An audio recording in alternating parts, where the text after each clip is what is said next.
The Conversation France. Dans le champ des sciences de la vie, la recherche a énormément évolué. L'action de l'homme dans son environnement favorise l'apparition de nouveaux pathogènes. L'enjeu, c'est de retourner sur la Lune pour y rester ou y faire des séjours plus longs. Comment est-ce qu'on fait pour s'adapter au changement climatique? Il est déjà là. L'échappée science, un podcast de The Conversation France. 2 fois par mois, un zeste de science pour découvrir, s'émerveiller, réfléchir. Bonjour et bienvenue dans ce second épisode de l'échappée science. Comment cherche-t-on la vie dans l'espace ? Je suis Elsa Couder, chef de rubrique science à The Conversation France. Et à mes côtés, Christian Mustin, bonjour. Bonjour Elsa. Vous êtes thématicien au CNES pour l'exobiologie, les exoplanètes et la protection planétaire. Vous êtes en charge de l'accompagnement scientifique des missions spatiales concernant l'exobiologie et les exoplanètes. Mais avant cela, vous étiez directeur de recherche au CNRS à Nancy en géomicrobiologie, un domaine de recherche interdisciplinaire aux frontières de la géologie, de la microbiologie et de la physico-chimie, ce qui vous a conduit à réfléchir sur les relations entre les systèmes vivants et leurs planètes hôtes.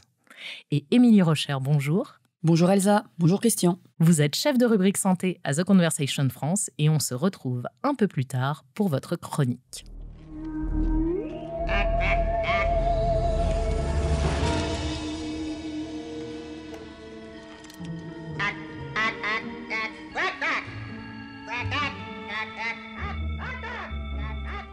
Alors, si on ne cherche plus de petits hommes verts sur Mars, de ceux qui pourraient débarquer sur Terre comme dans Mars Attack, les humains se posent toujours la question de s'ils sont uniques dans l'univers.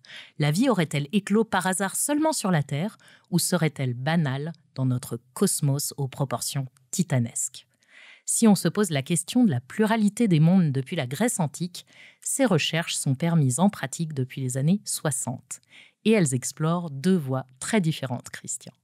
Oui, tout à fait, Elsa. Elles explorent à la fois pour ce qui est la recherche de signaux intelligents, donc de civilisations intelligentes, donc à très grande échelle, présent des sociétés évoluées, et puis à petite échelle, des signaux moléculaires dans des systèmes alors microscopiques, voire microbiens. La première approche, celle de détecter des signaux radio, comme si les extraterrestres pouvaient nous téléphoner, elle a été popularisée par le film Contact de Robert Zemeckis. Elle s'appelle SETI, mais c'est aussi celle dont un des radiotélescopes iconiques, celui d'Arecibo à Porto Rico, s'est malheureusement effondré en 2020. En ce qui concerne la seconde approche, comment ça se passe ? Là, véritablement, quand on recherche des signes de vie, on essaie de trouver des traces fossiles d'enregistrement, alors de petites molécules, voire de formes de vie qui ont pu être préservées dans des échantillons. Voilà, à une échelle microscopique.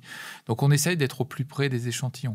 Elles ont l'avantage, contrairement aux signaux du SETI, qu'essaye d'avoir le SETI, c'est que ce sont des signaux qui sont pérennes.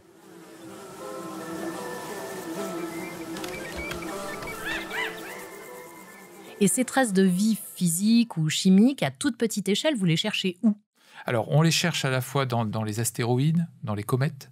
On les recherche aussi sur des planètes par à ce moment, l'analyse de sol directement ou de roches planétaires ou de prélèvements qu'on pourrait effectuer sur ces planètes et pouvoir détecter à l'intérieur des traces moléculaires qui pourraient nous indiquer la présence de systèmes vivants qui auraient élaboré ces molécules. Et donc, ces molécules, c'est quoi ? C'est des microbes, de l'ADN Si on recherche la chimie prébiotique, on va s'intéresser à ces petites molécules qui sont formées dans le milieu interstellaire, on le sait aujourd'hui, sur des glaces, sur des poussières, qui sont regroupées dans des astéroïdes, qui se retrouvent dans les comètes et qui ensuite retombent lors de la phase de formation des planètes, contribuent à alimenter les planètes.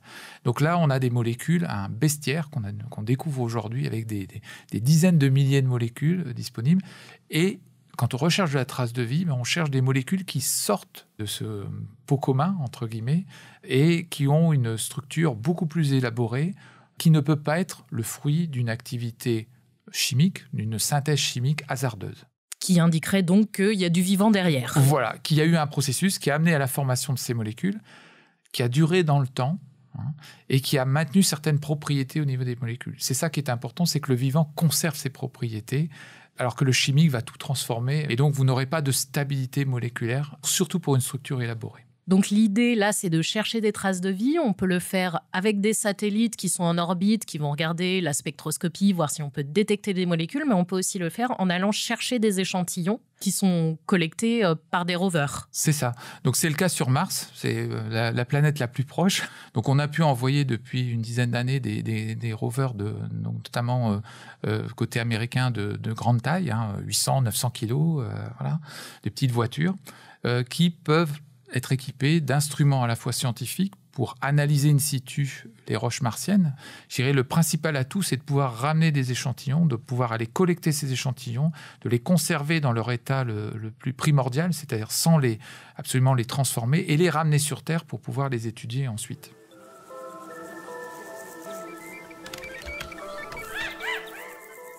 S'il y a bien un endroit où la question de la contamination par les microbes terrestres ne se pose pas, c'est en dehors du système solaire où, allez, je me lance, nous n'irons jamais. Et oui, depuis 1995, on sait aussi voir des exoplanètes. Alors, ce sont des planètes dans d'autres systèmes solaires qui orbitent autour d'autres étoiles que notre Soleil à nous. On peut avoir une idée de leur taille, de la température qu'il fait sur cette planète, de s'il fait bon vivre. Oui, c'est ça. On essaye de trouver des planètes similaires un petit peu à ce qu'on connaît de notre système solaire. Alors pour l'instant, ce n'est pas tout à fait le cas. On a plutôt affaire à des planètes plutôt grandes, des planètes un peu géantes, parce qu'on peut plus facilement les détecter au passage devant leur étoile. Elles obscurcissent de manière plus marquée la lumière de l'étoile. Donc il est plus facile de les détecter. Et bien entendu, le Graal, c'est de trouver des planètes telluriques, on dit, rocheuses, de taille terrestre, autour d'une étoile de type, alors Soleil si on pouvait, ou voir un petit peu des étoiles moins chaudes. Et donc de détecter dans ces planètes les traces de molécules présentes dans leur atmosphère, voire éventuellement présentes à leur surface, si par chance on peut avoir un spectre de réflexion de la surface de la planète lorsqu'elle s'écarte un petit peu de l'étoile. Donc tout ceci, c'est semblable à ce qu'on fait en observation avec des satellites qu'on met en orbite autour des planètes, mais simplement en les observant de très loin et de pouvoir, à partir de là, obtenir des informations spectroscopiques qui vont nous aider à comprendre quelle est effectivement la nature de la planète et sa composition. Et alors, on les observe de très loin avec des télescopes spatiaux ? Oui, avec des télescopes à la fois qui sont mis dans l'espace, je veux dire, pour bénéficier de certaines conditions de stabilité, éviter certains artefacts, notamment dus à l'atmosphère terrestre à partir des télescopes au sol, mais ils sont moins grands, donc moins puissants que les télescopes dont on dispose sur Terre. Il y a un super télescope qui va rentrer en service en 2027, le Very Large Telescope, le LT. Donc ce télescope va permettre d'observer des exoplanètes, mais qu'on aura préalablement détectés par d'autres télescopes qui, eux, seront en orbite. Alors, il y a des télescopes comme Plateau, qui est une expérience spatiale, donc un télescope spatial qui va être lancé par l'Agence spatiale européenne, que des équipes françaises contribuent, et qui va essayer de détecter un ensemble de planètes de type terrestre autour d'étoiles. Donc, en observant une grande partie du ciel, pendant 2 ans consécutifs au moins, de manière à avoir des transits de planètes qui orbiteraient en 1 an, ou un peu moins d'1 an autour de ces étoiles. Donc Plateau et ses confrères, c'est une phase de prospection où on essaye de voir si on trouve des exoplanètes autour de certaines étoiles dans notre galaxie, par exemple. Et après, on passe à une phase d'étude plus détaillée avec des télescopes au sol ou des télescopes spatiaux qui vont braquer au bon moment leurs instruments sur la planète qu'on a détectée, qu'on souhaite étudier plus en détail. Voilà, c'est ça. Et du coup, au moment où potentiellement on peut détecter des traces de vie dans leur atmosphère ou à leur surface. La bonne fenêtre temporelle, voilà. 2, 1, 0, all engine run. Alors, entre la phase de prospection et la phase d'étude détaillée, on a des montagnes de données que nous ramènent tous ces instruments que vous venez de citer. Et en plus de ça, on a un catalogue d'étoiles de notre galaxie qui s'enrichit considérablement, régulièrement avec le projet Gaïa. Et autour de ces étoiles, il peut y avoir des systèmes planétaires qui peuvent vous intéresser. Bon, en gros, la masse de données à laquelle vous faites face est astronomique et ça ne s'arrange pas. Alors, comment vous allez traiter toutes ces données pour chercher la vie dans l'espace? Toutes ces données vont être bien entendu stockées, donc dans un premier temps, mis en format, c'est-à-dire on va les formater de manière à ce qu'elles fournissent des tableaux de données pour être exploités. Et ensuite, ces tableaux de données vont être analysés. Alors, On utilise des outils d'intelligence artificielle ou des outils de classification statistique pour retrouver dans ces milliards de données des systèmes qui se ressemblent et qui pourraient s'apparenter à des classes de planètes qui pourraient être intéressantes pour y détecter de la vie. Donc tout ceci, c'est bien entendu une fouille impossible à faire par l'homme. Donc on utilise des outils informatiques pour classifier de manière automatique, utilisant des outils d'intelligence artificielle et qui sont inspirés des techniques existantes aujourd'hui et largement utilisées en biologie et notamment en génétique ou en biologie moléculaire. Alors, quelle est la place de l'homme dans la fabrication de nos connaissances ? C'est-à-dire qu'on a l'acquisition des données, leur analyse, leur interprétation. Où est-ce que nous, on intervient ? Est-ce qu'on a encore besoin d'intervenir ? Oui, on intervient bien sûr. On intervient déjà dans la conception de l'instrument. Et bien entendu, à l'autre bout de la chaîne, on a les résultats fournis par les instruments, pré-traités éventuellement par des systèmes informatiques puissants. Et bien entendu, c'est utiliser ces résultats pour répondre à la question qu'on s'était posée. Et donc ça, c'est effectivement la partie, je vais dire, intelligente, c'est-à-dire d'utiliser l'outil, d'utiliser des combinaisons d'instruments. On va aller prendre les données de tel ou tel télescope et puis se dire « Ah, mais on peut obtenir peut-être... J'ai des données complémentaires obtenues. Alors, mais éventuellement, même il y a 20 ans, par un autre télescope qui vont venir s'ajouter. » Et bien entendu, ces choix de combinaison et ces choix de mélange de données, ce sont les humains qui le font, voilà, les chercheurs qui le font. Et ensuite, leur rôle est véritablement d'interpréter à partir de ces jeux de données qu'ils ont pu rassembler, de donner un sens à ces données et à partir de là, de confronter cette interprétation au modèle existant et voir en quoi ça conforte un modèle qui peut être déjà assez, robuste, ou si en quoi ça vient contredire un modèle et quelle est l'amélioration qu'il faut apporter au modèle pour tenir compte de ces nouvelles données. Donc ça, c'est vraiment un travail de recherche sur lequel l'homme est indispensable. 2, 1, 0, all engine run. On planifie très sérieusement de renvoyer des humains sur la Lune et d'envoyer pour la première fois des humains sur Mars, où ils auront sans doute des petites expériences d'exobiologie à réaliser. Alors, on a déjà les instruments, mais est-ce que les humains, eux, seront prêts à affronter la vie dans l'espace ? Émilie, vous allez nous parler de la difficile adaptation du corps humain dans l'espace.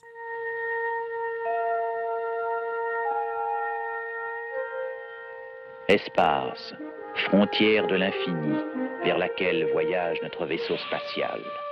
Alors Elsa, c'est sûr qu'un programme comme ça, c'est complètement fascinant. On aurait tellement envie d'aller sur place, collecter, faire nos analyses. Outre le fait que Star Trek, c'est encore de la fiction, je vais vous expliquer pourquoi, biologiquement parlant, c'est compliqué.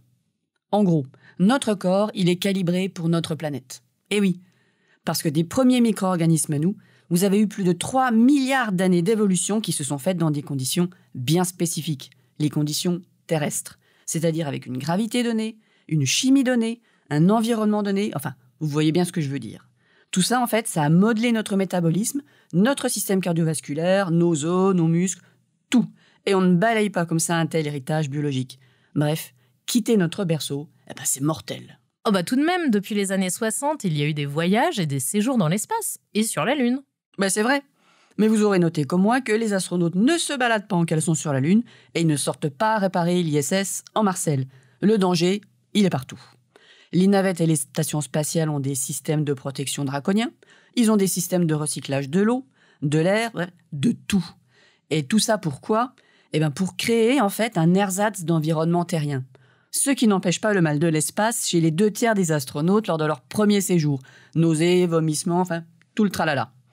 Et n'oublions pas les radiations, rayonnement solaire, rayonnement cosmique, rayonnement galactique, toute la panoplie. Parce que puisque nous quittons le bouclier naturel protecteur de notre planète mère, c'est la fête au niveau du dosimètre.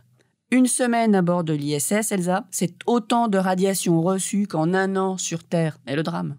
Alors tout cela est suivi de près et les précautions prises fonctionnent. Le record de longévité dans l'espace est de 879 jours, cumulés sur 5 missions. Ok.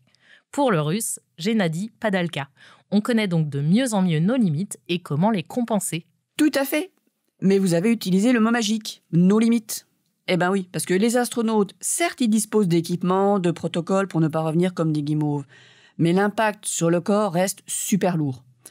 Au niveau musculo-squelettique, le temps de récupération est ainsi parfois plus long que la mission elle-même. Rien qu'en 6 mois de microgravité, tu as par exemple une fonte musculaire de 20 à 30%, et une baisse de la densité osseuse de 10 à 20%. C'est énorme. Et là, on parle juste de 6 mois, le temps d'aller sur Mars. Donc, on n'a pas le retour, on n'a pas le temps de la mission sur place, c'est l'enfer. Et pire, sur du très long terme, là, en fait, les données, elles vont tout simplement manquer. On ne connaît pas les conséquences. Par exemple, la reproduction humaine, on ne sait pas si c'est possible. Notre esprit pourrait-il faire face ? On ne sait pas non plus, parce qu'il a quand même à gérer un nombre de trucs complètement hallucinants. Un isolement et un confinement extrême, la monotonie du trajet, une absence totale de confort, et ça, quand même, au bout d'un certain temps, ça commence à peser. Et je vous passe le contrôle de soi qui doit rester constant, la vigilance qui doit rester pareil au top niveau. Bref, c'est invivable. C'est pas pour rien que le spationaute Jean-François Clairvoy a parlé en fait de machines pensantes surentraînées à propos de lui et de ses confrères. Alors, oui, tout ça, c'est des magnifiques défis, on a bien envie de les relever, mais ils demandent encore un petit peu de recherche. Et alors, pour aller plus loin ? Alors pour aller plus loin, cap déjà sur Hollywood, bien sûr. Il y a 10 ans, Gravity d'Alonso Cuarón montrait la vulnérabilité de l'être humain dans l'espace, en l'occurrence de Sandra Bullock. En 2015, c'était Seul sur Mars de Ridley Scott qui racontait les problèmes rencontrés par Matt Damon sur la planète rouge. Et il pointait au passage comment la moindre inattention ou la simple usure du matériel, en fait, pouvait avoir des conséquences dramatiques. Vous préférez lire ? Pas de problème. Rendez-vous sur le site du CNES qui présente ses recherches en sciences de la vie et de l'espace. Et bien sûr, rendez-vous chez nous, sur The Conversation France. Vous pourrez découvrir les articles de Guillemette Gauquelin-Cor, du CNES, qui sont consacrés à l'adaptation du vivant dans l'espace, de Jérémy Rabineau, de l'ULB, sur les effets des voyages interplanétaires sur la santé humaine, ou encore de Cécile Marta, ex-Marseille Université, sur la psyché des astronautes. Merci Émilie. Christian, une réaction à cette chronique ? Oui, alors je vais enfoncer un petit peu le clou du côté protection planétaire. Donc l'homme arrive aussi avec son cortège de pollution, de contamination, de microbes. Donc, et donc on veille aussi à protéger l'environnement. C'est-à-dire que quand on parlait d'isolement et de regarder le monde qui nous entoure dans un scaphandre parfaitement isolé ou derrière le hublot d'un astronef, et donc le contact de l'homme directement, un peu comme on voit dans Seul sur Mars, où il ramène du sol martien à l'intérieur, voilà, c'est quelque chose de très problématique. Et donc, c'est une problématique de la protection planétaire, de ne pas contaminer l'environnement que l'on va visiter ou explorer, et en retour de ne pas contaminer notre Terre si on nous ramène sur Terre avec des échantillons qui ont été touchés par l'homme ou voire ramenés de Mars. Merci Christian pour ce voyage à la recherche de la vie dans l'univers que les humains effectuent avec leurs nouveaux alliés, les machines et les ordinateurs. Avant de se quitter, je vous propose d'écouter une retranscription sonore des données spectroscopiques de l'atmosphère d'une exoplanète. C'est la planète géante gazeuse WASP-96b, observée par le télescope spatial James Webb. Dans cette atmosphère, on détecte des signatures de molécules d'eau. Attention!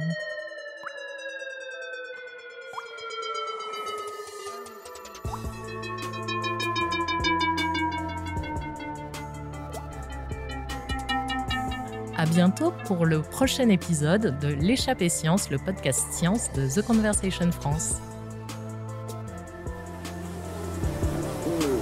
2, 1, 0, all engine run.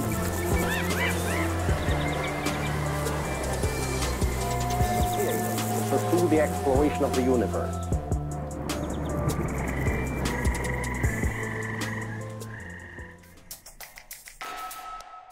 The Conversation France.